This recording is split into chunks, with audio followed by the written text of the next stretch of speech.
Hoje nós vamos falar de um fenômeno natural extremamente importante, que é o magnetismo. O magnetismo é aquele fenômeno que desde criança a gente aprende, porque hoje, toda vez que você vai com ímã e cola na geladeira, né, você deve estar pensando, como que essas coisas ficam ali? Essa cola nunca vence? O que faz, né? O ímã da geladeira se grudar na geladeira? É esse fenômeno que nós vamos trabalhar um pouquinho hoje aqui na aula. É o chamado magnetismo.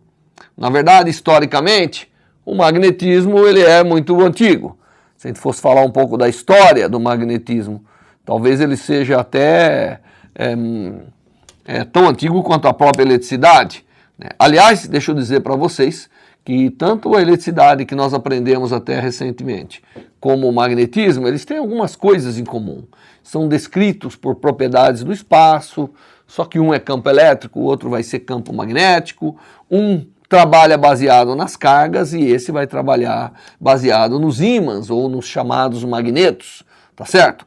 Muito bem, então a história é que mesmo há milhares de anos na China, principalmente na China, o pessoal descobriu que quando eles pegavam uma certa pedra chamada magnetita, imagina que tinha uma pedra, colocava ela suspensa por um fiozinho, dependendo da local que eles estavam na superfície da Terra, ela adquiria uma determinada orientação. Tá. Essa pedra, ela é uma pedra que apresenta um fenômeno chamado magnetismo natural, e alguma coisa tem na superfície da Terra que faz com que essa pedra se oriente. Tá certo? Para adiantar um pouco, o que é que os chineses estavam fazendo? Eles estavam descobrindo o chamado magnetismo, né, da Terra, o próprio magnetismo geológico. Né? Quando a gente olha o nosso planeta, tá certo? A gente sabe que em qualquer ponto, o planeta, na verdade, é como se fosse um grande ímã de geladeira. Ele tem, em qualquer ponto da sua superfície, ele tem, na verdade, uma propriedade que faz com que exista aqui um campo que atue sobre a magnetita, dando a ela uma certa orientação, tá certo? Então, o pessoal estava descobrindo, né, quando fazia esses experimentos na China, na verdade, que a Terra se comporta como um grande magneto, como um grande desses ímãs.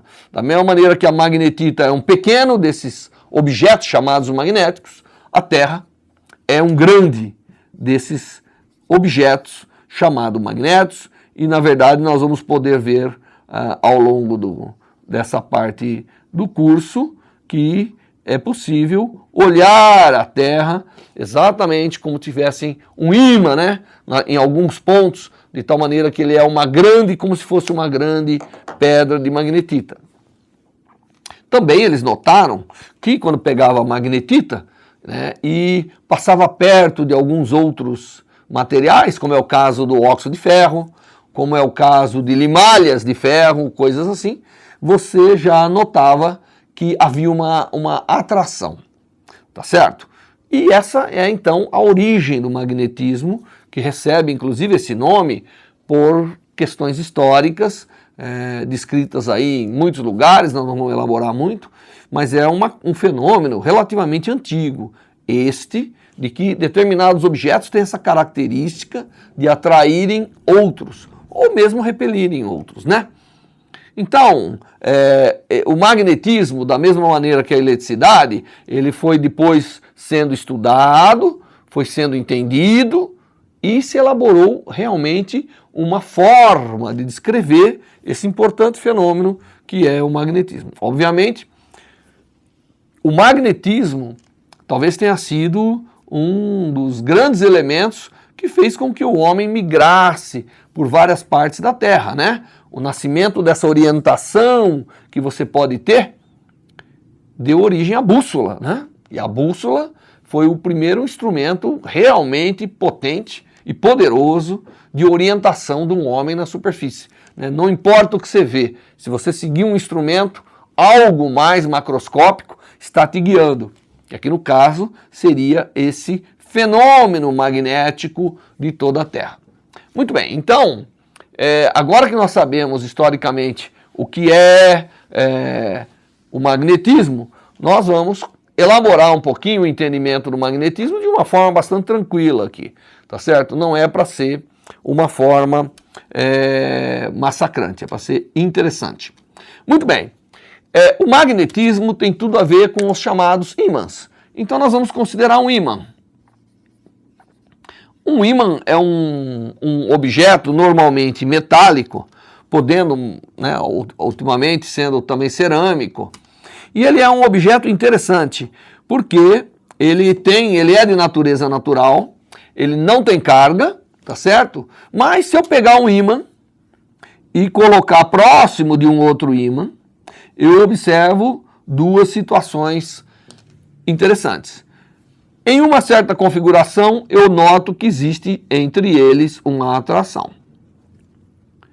E se por acaso eu virar esse ímã, eu noto que existe entre eles uma repulsão. Então veja, existe aqui o que nós chamamos de uma interação que não é de contato, não é? Quando existe essa interação, que é uma interação de não contato, né, então aqui eles estão se atraindo e aqui eles estão se repelindo. Quando existe esse tipo de interação, normalmente os fenômenos são descritos através dos chamados campos, né? Nós podemos estabelecer, na verdade, campos que vão explicar tudo isso. Campos são propriedades que nós podemos atribuir a todo espaço. Quando isso aconteceu, o pessoal achou que cada lado deve ter uma característica diferente. Então aí nasceu o conceito de polo norte e polo sul.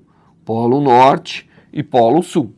Quando eu tento colocar ímãs, né, que são esses objetos que têm essa propriedade que nós estamos chamando de magnetismo, quando eles estão sendo colocados com regiões que têm características opostas, aqui pintada de vermelho e de azul, de alguma maneira, de tal maneira que você tem um próximo do alternativo do outro, existe a atração.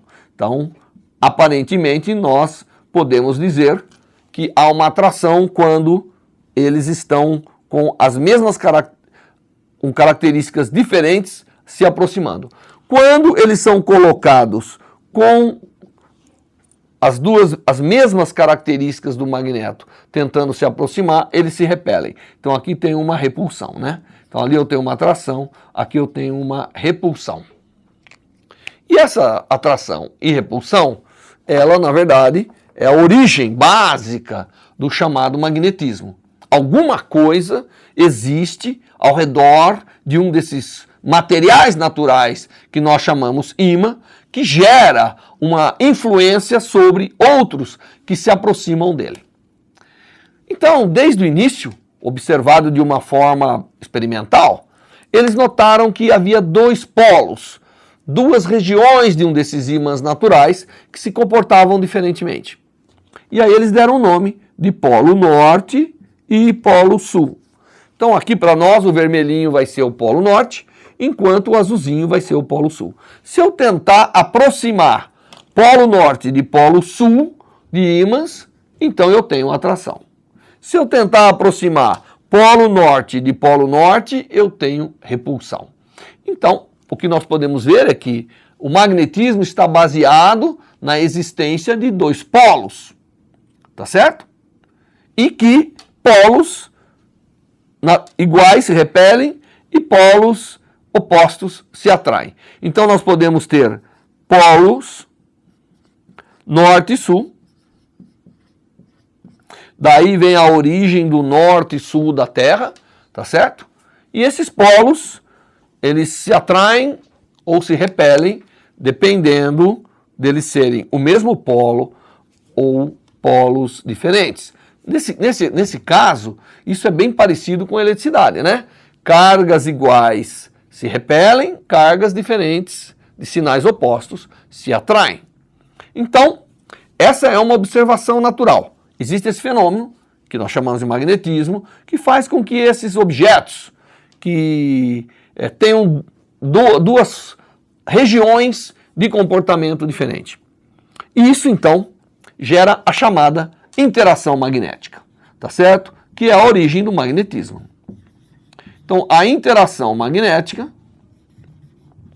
é exatamente essa interação entre os polos desses ímãs ou dessas substâncias naturais que tem essa característica chamada magnetismo intrínseco em suas propriedades. Muito bem, então essa é a origem do magnetismo, são os ímãs, né? E eles são inicialmente de origem natural, depois o homem aprendeu a fazer, mas tem muitos minerais que são dessa natureza.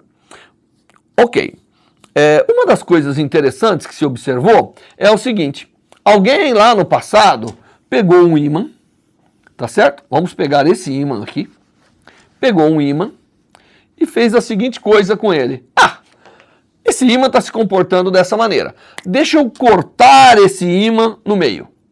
Então ele veio aqui e cortou o ímã no meio.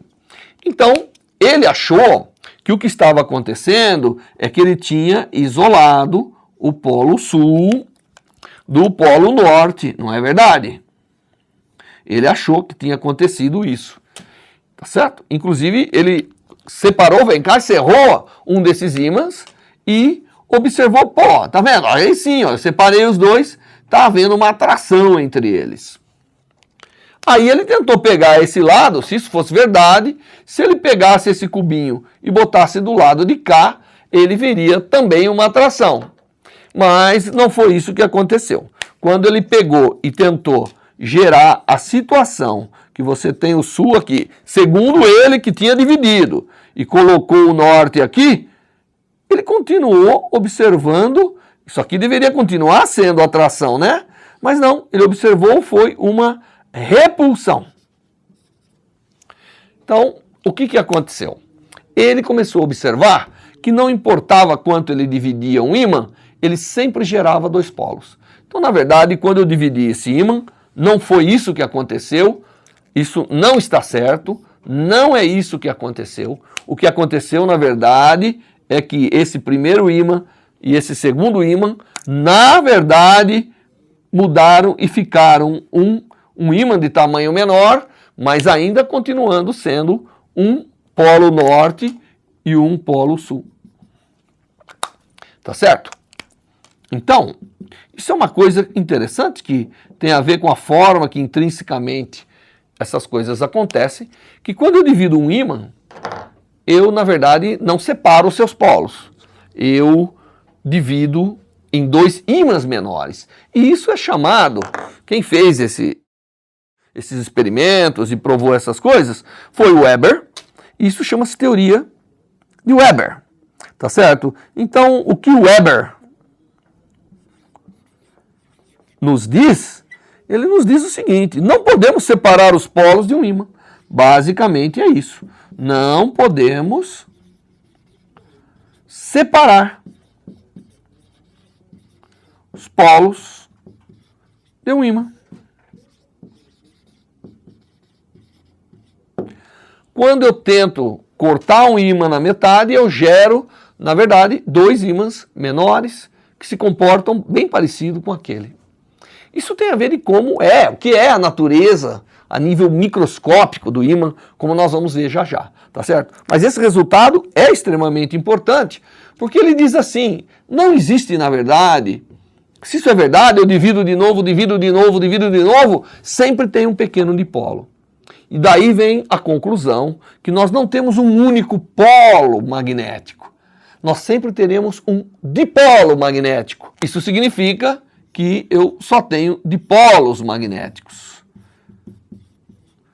Né? Na física um pouco mais avançada, a gente costuma dizer que não existem monopolos magnéticos. Isso é uma diferença importante entre o magnetismo e a eletricidade. Na eletricidade eu posso ter uma única carga positiva.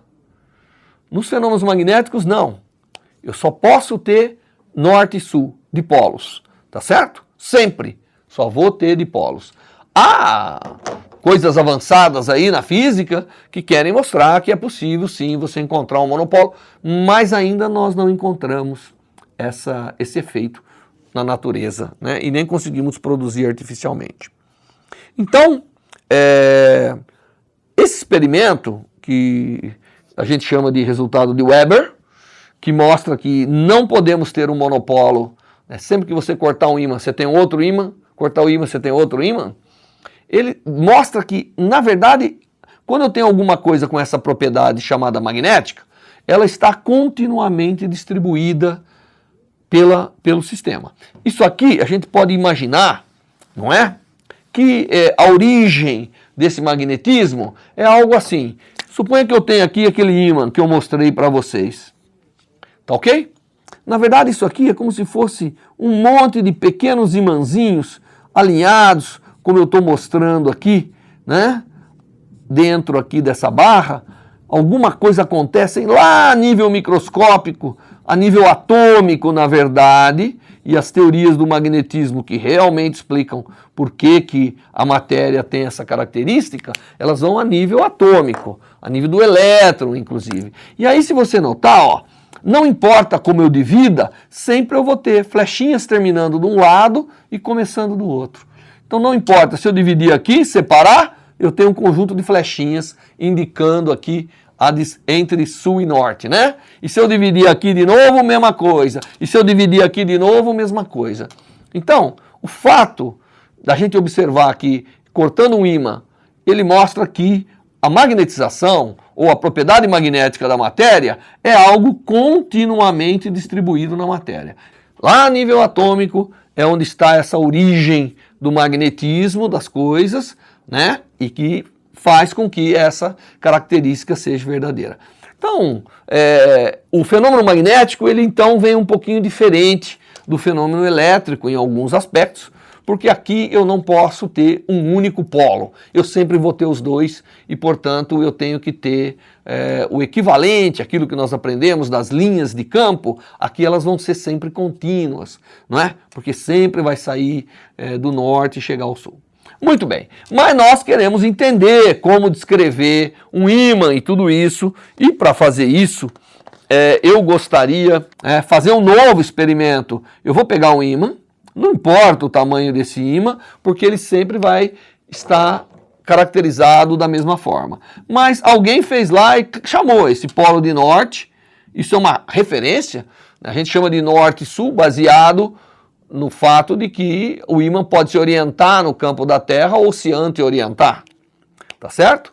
Então eu pego um ímã e faço o seguinte, deixo esse ímã aqui, e para poder entender essa interação magnética, eu pego um outro imãzinho, pegar um outro imãzinho aqui, que pode girar como eu quiser, tá certo?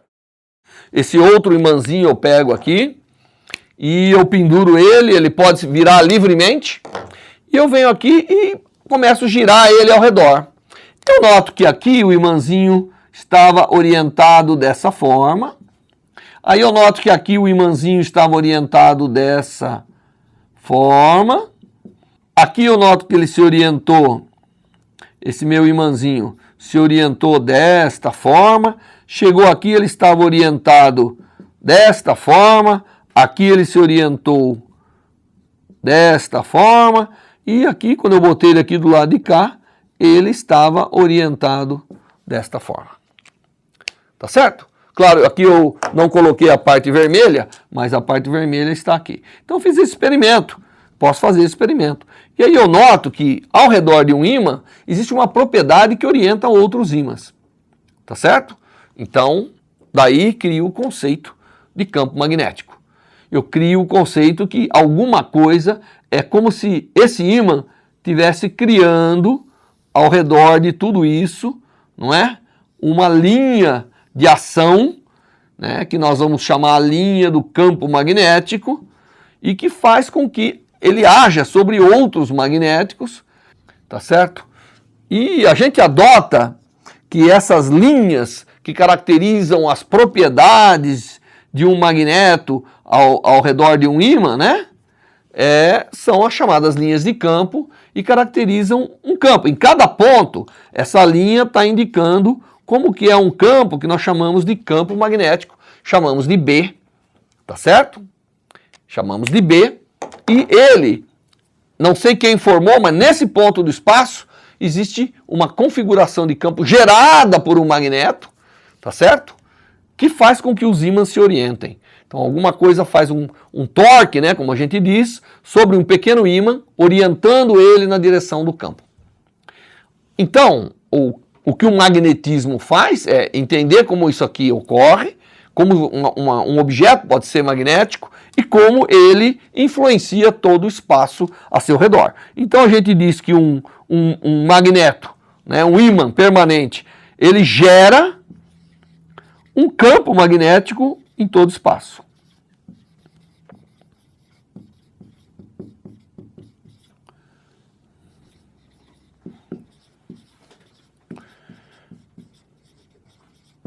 E o magnetismo, ele tenta, de alguma maneira, calcular como é esse campo magnético. Cria leis, né, que tentam mapear esse campo magnético. Muito bem, então, essa é a natureza e a formação original do chamado campo magnético. Mas aí se observa outras descobertas. Uma das descobertas que a gente observa é o seguinte: imagine que eu tenho um anel condutor, né, como nós aprendemos, um anel de um metal. Eu tenho um anel aqui e eu passo por ele uma corrente elétrica, que nós também já aprendemos que uma corrente elétrica, não é isso? Ela pode ser gerada com uma diferença de potencial. Então eu gerei uma corrente elétrica aqui. Então nós temos essa espira de corrente e ela tem uma corrente I característica. E o que eu vou fazer agora é pegar um magneto. Então eu venho aqui e aproximo dessa espira um ímã permanente, tá certo? Então eu pego um ímã permanente aqui, que tem o seu polo norte e o seu polo sul, e aproximo dessa espira. E noto que há uma interação também. Eu noto que quando eu tenho uma espira de corrente e tento aproximar um ímã, aparece sobre ele forças, que dependendo de como eu quero movimentar o ímã, a força ou é atrativa ou é repulsiva. Ou se eu estou de um lado ou de outro da espira, né? Essa força ela é diferente. Então, isso mostra para a gente que, pelo menos, né, esse experimento que a gente faz, a gente nota que uma espira de corrente, ela produz um efeito parecido a um campo magnético de outro ímã. Então, a gente costuma dizer que uma espira de corrente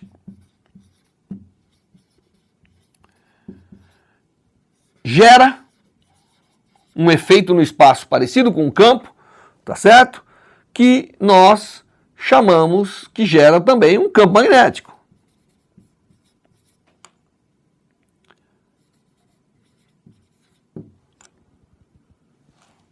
Então, aqui a coisa começa a ficar diferente, porque ao mesmo tempo que eu tenho um objeto natural, um minério, que tem essa característica, eu posso gerar uma característica parecida com correntes elétricas, mostrando que deva ter aí uma íntima relação entre essa coisa chamada magnetismo, propriedade magnética dos materiais, com correntes elétricas, tá certo? E isso é uma das coisas interessantes que nós temos que ver. Então, da mesma maneira que a gente disse que um ímã gera ao redor de si um campo magnético, nós também, baseado nesse experimento, podemos dizer que uma espira com corrente elétrica gera ao redor de si um campo magnético. Tá certo? Então a fonte do chamado campo magnético, ela pode ser um ímã permanente, um material que já é dito ser magnético, como uma corrente elétrica. Tá ok? E uma vez que eu tenho essa propriedade no espaço, né, chamada campo magnético, um ímã colocado na sua redondeza sofrerá uma força tentando se orientar a esse campo. Essa é a origem do chamado magnetismo, tá certo? E ela mostra coisas interessantes. Ela mostra como que esses campos, como que essa característica do espaço, que é capaz de atrair dipolos magnéticos, ímãs, né? pode ser gerada, ou através de um ímã, ou através de uma corrente elétrica. E isso, então, vai criando subsídios para que a gente possa entender melhor as características magnéticas da matéria. Se uma espira de corrente produz um campo magnético, o que acontece ao redor de um condutor de corrente? Imagine que eu tenho aqui um condutor, né, um fio, e estou passando nele uma corrente elétrica. Se eu pegar e vier aqui, ao redor desse condutor, e colocar um ímã, eu vejo que o ímã ele consegue me mapear que ao redor desse condutor deve existir um campo magnético circulando esse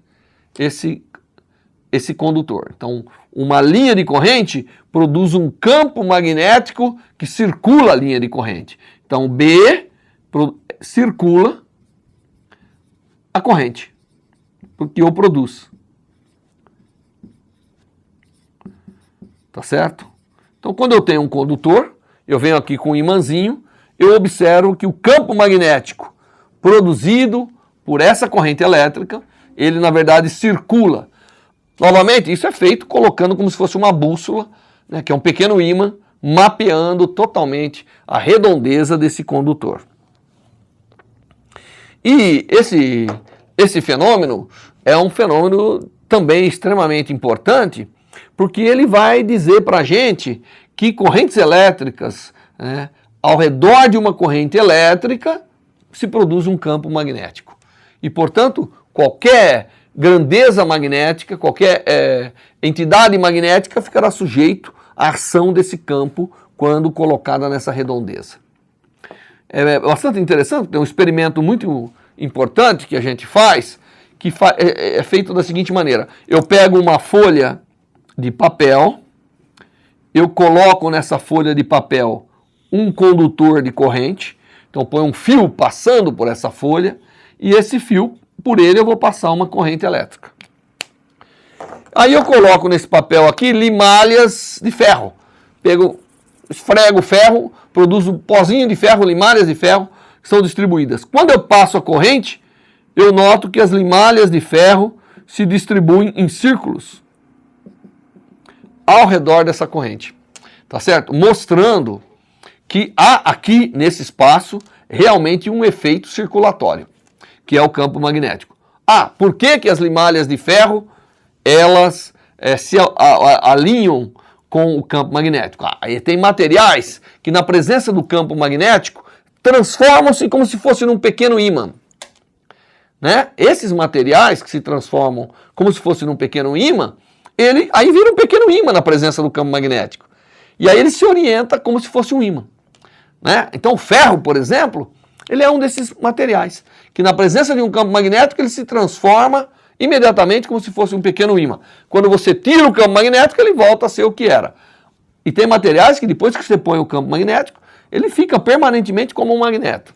Existe uma lei que me permite calcular como é a amplitude desse campo ao redor de uma corrente, que é chamada lei de Biot-Savart, e ela mostra que esse campo ele é igual a uma característica do meio, que é chamado permissividade magnética, né? É dividido por 2π, vezes a corrente que passa por esse condutor, dividido pela distância do condutor ao ponto que eu estou considerando aqui, que é o D.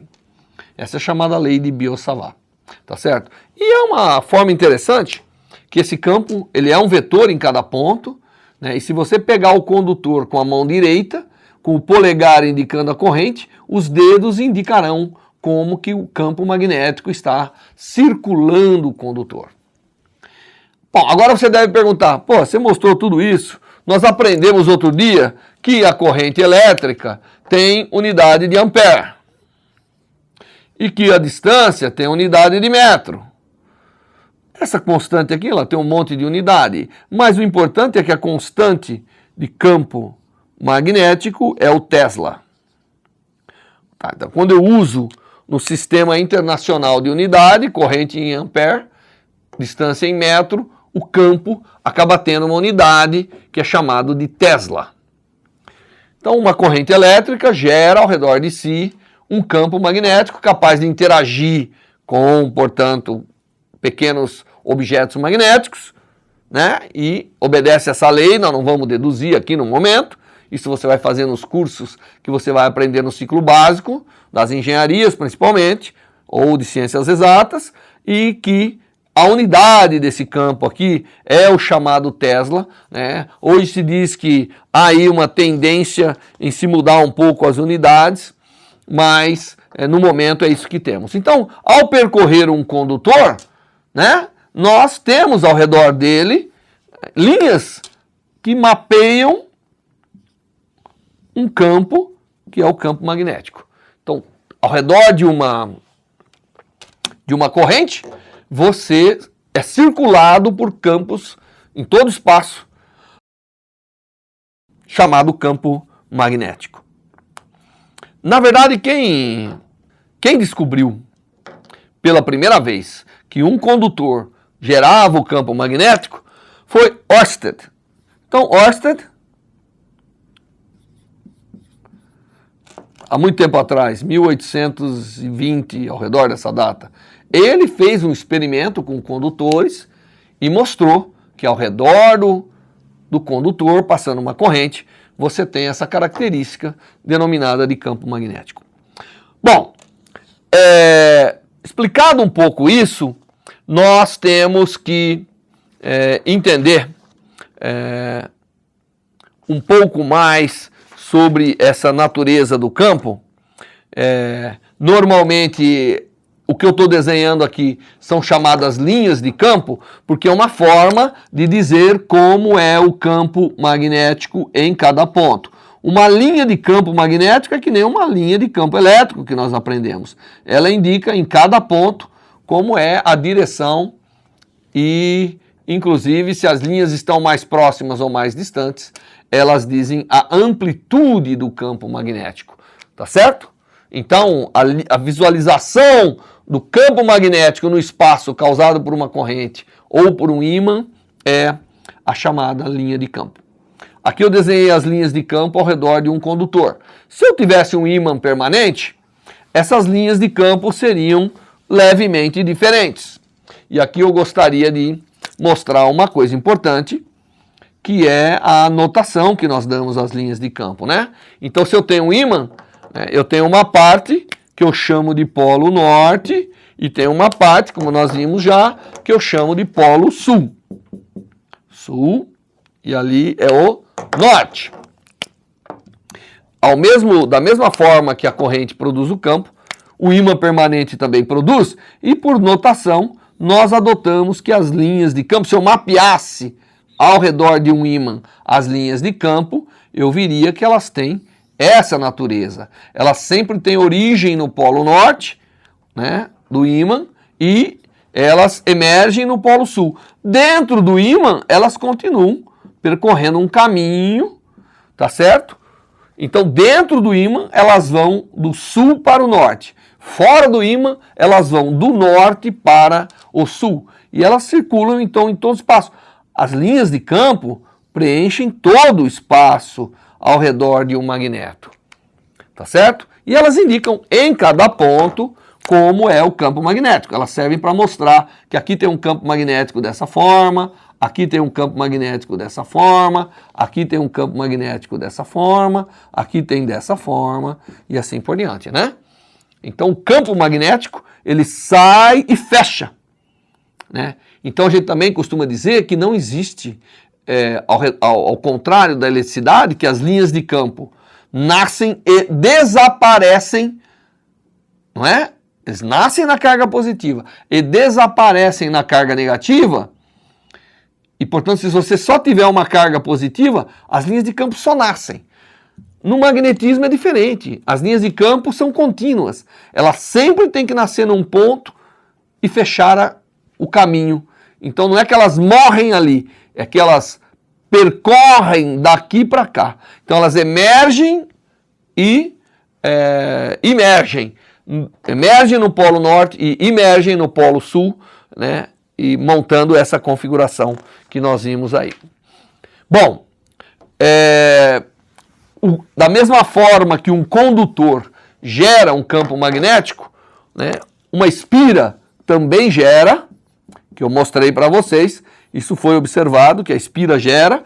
Se a gente tiver uma espira pela qual passa uma corrente elétrica, nós podemos verificar que a corrente, quando circula, se você pegar a corrente e circular com os dedos da mão direita, o polegar indica a direção do campo. Então aqui teria um campo entrando nessa notação de campos, né? E nós podemos também calcular o valor desse campo, né? Esse campo pode ser calculado.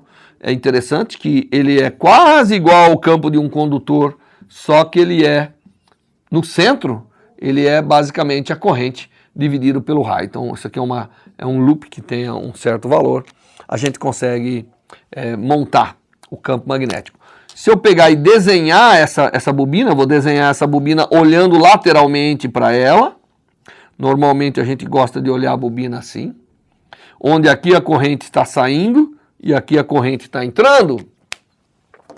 Eu observo, ó, se eu usar aqui a minha regra, que isso aqui seria como o polo norte e isso aqui seria como o polo sul da bobina.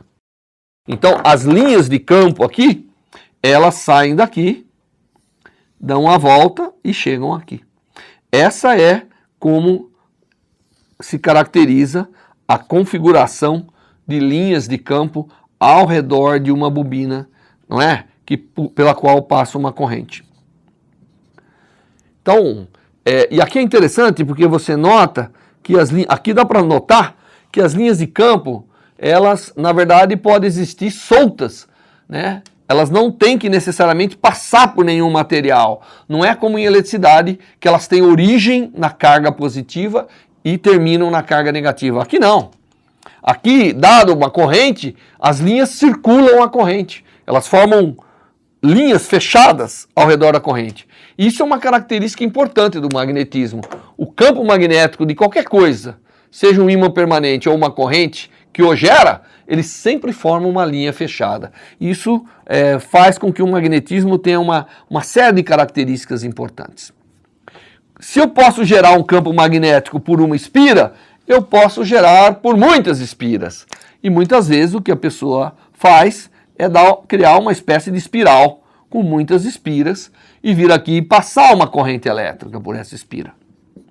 Quando eu passo uma corrente elétrica por essa espira, eu gero nela, tá certo? Um campo que se confina dentro dela e quando sai ele vem e circula. Então ele confina, sai e circula, tá certo? Mas aqui dentro as linhas de campo estão mais unidas. Então o campo aqui dentro normalmente é mais intenso do que o campo aqui fora. Tá certo? Então eu gero um campo, aqui existe um campo magnético no interior e existe um campo magnético no exterior. Só que no exterior, em geral, é muito menos intenso do que no interior. Essa configuração chama-se solenoide. E tem muitas aplicações na engenharia, porque você confina o campo, esse campo pode fazer força sobre um material magnetizável ou permanentemente magnético, e, portanto, controlando a corrente elétrica, eu acabo movimentando esse material, e aí eu faço válvulas que fecham e abrem, eu faço todo esse tipo de dispositivo que são, obviamente, muito aplicados na engenharia. Essas são as chamadas válvulas solenoides que existem por aí, e também é um princípio utilizado no alto-falante. Quando você tem um alto-falante, você tem lá um núcleo de ferro e uma corrente que passa e que faz o núcleo andar mais ou menos para cima através da criação desse campo, através da força que se faz sobre um material desse tipo, e, portanto, você acaba utilizando muito essas configurações de corrente, gerando esses campos magnéticos. Utilizando as leis básicas, nós podemos calcular qual é esse campo gerado e, basicamente, ele vai depender da corrente que eu aplico e do número de voltas por unidade de comprimento que esse solenoide tem. Então, colocando mais ou menos, eu consigo produzir aqui no interior campos mais ou menos intensos. Tá certo? Bem, finalmente, para poder terminar isso aqui, eu gostaria de falar sobre um efeito que nós temos que é importante, que é a força magnética sobre uma carga. Então, eu mostrei para vocês que o magnetismo é baseado nesse campo magnético e que você tem ao redor de um objeto magnético ou de uma corrente essa característica que chama-se campo magnético. Então vamos imaginar que nós temos aqui no espaço um campo magnético. Então aqui eu tenho um campo magnético, aqui no espaço. Agora eu venho aqui e coloco uma carga elétrica, veja bem. Coloco uma carga elétrica de valor Q, paradinha aqui. E o que eu observo? Quando a carga está paradinha no campo magnético, eu não observo nada. Observo que ela continua parada. Nada age sobre a carga. Veja que eu coloquei agora uma carga elétrica num campo magnético. Quando eu pego essa carga e dou a ela uma velocidade, vamos supor, eu vou dar uma velocidade para cima na carga. Então eu venho aqui e dou uma velocidade para a carga. Então eu tenho a carga aqui, só que agora ela tem velocidade para cima, tá certo? Quando isso acontece, eu noto que surge sobre a carga uma força. Aqui nesse caso, apareceria uma força, né, perpendicular aqui ao desenho. Normalmente nós podemos escrever essa força como sendo a parte traseira de uma flecha entrando. Essa é a notação que a gente usa para mostrar a terceira dimensão no plano. Essa é uma observação importante e eu queria enfatizar por que eu pus a palavra podem.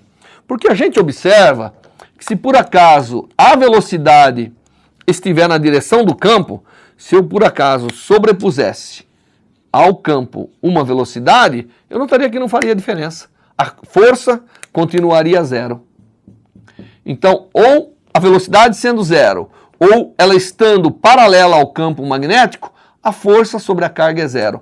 Porém, quando ela não está paralela ao campo magnético, ela tem uma amplitude. E nós podemos, inclusive, deduzir essa fórmula, mostrando que a força que aparece sobre uma carga, o módulo dela é o produto da carga vezes a velocidade, vezes o campo, vezes o seno do ângulo entre a velocidade e o campo. Aqui no caso o ângulo é 90 graus, a força também sai a 90 graus, então esse seno seria 1 para o caso de eu ter uma força desse tipo. Essa força aqui chama-se força de Lorentz e é extremamente importante porque ela me permite, tá certo? Eu vou deixar o seno aqui só para a gente lembrar que se eu tiver uma situação onde a velocidade e o campo tem um ângulo θ entre eles, então eu tenho que colocar o seno de θ aqui.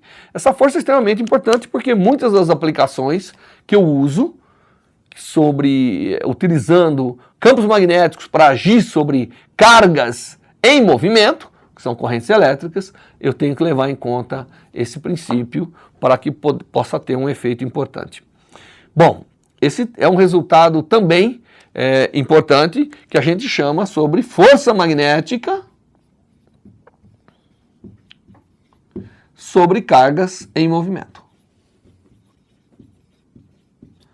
Então você tem que lembrar que a única forma de um campo magnético agir sobre uma carga é se ela estiver em movimento, e se ela estiver em movimento, não paralela à direção do campo.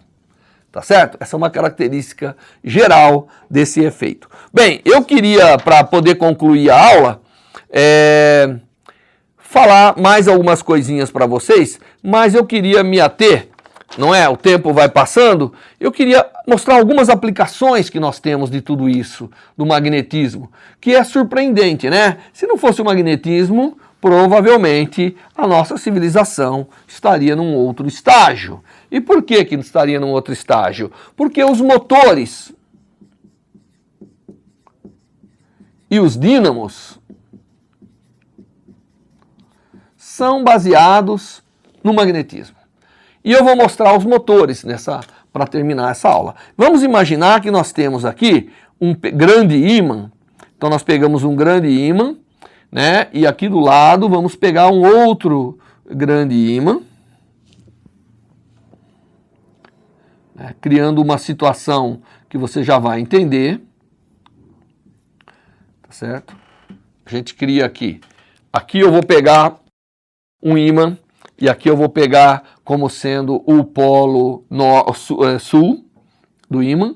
Então esse lado aqui é o polo sul do ímã, né? Lembre-se, pintadinho de azul.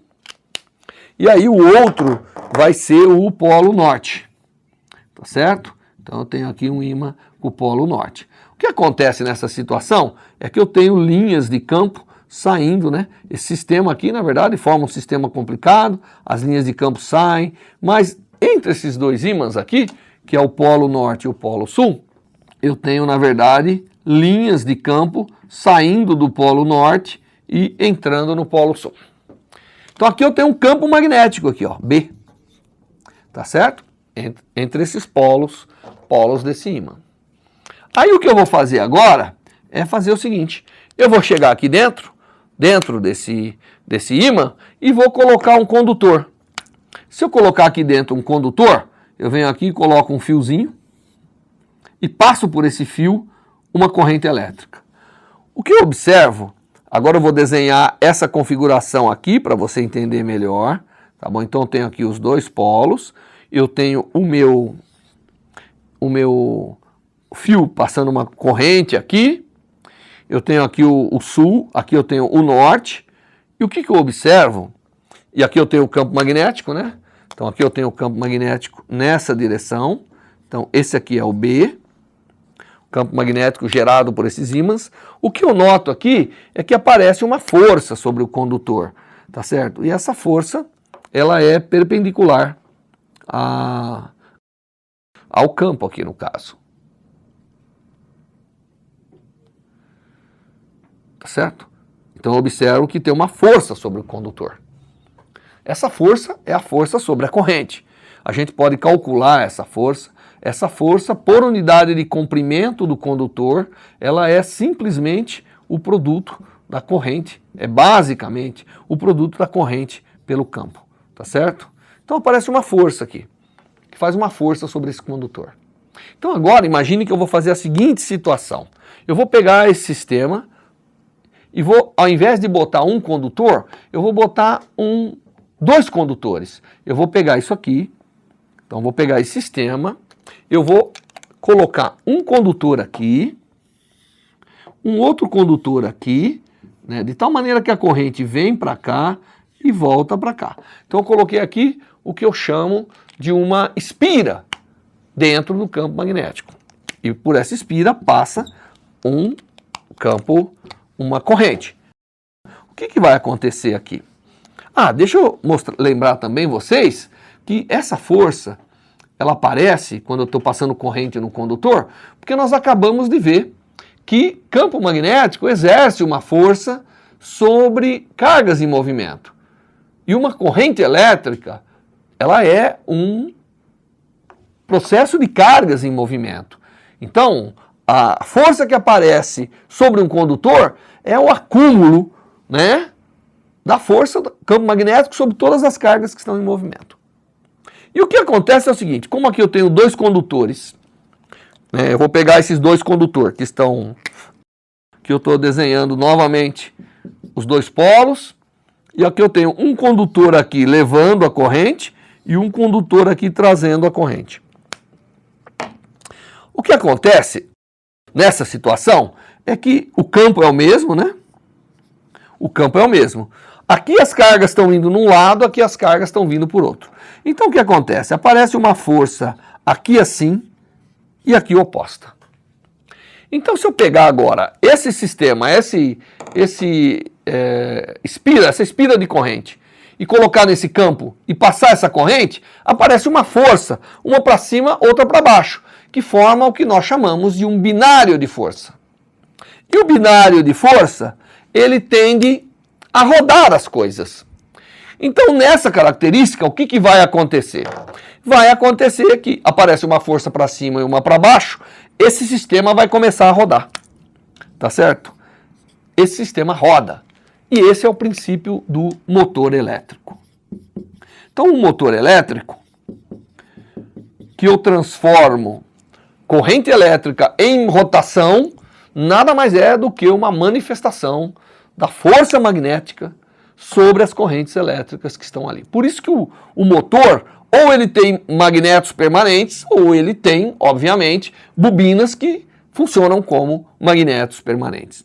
E com isso, eu consigo transformar qualquer energia que eu tenho aqui em movimento, em energia mecânica, e é o princípio do motor elétrico. E é uma das grandes aplicações do magnetismo.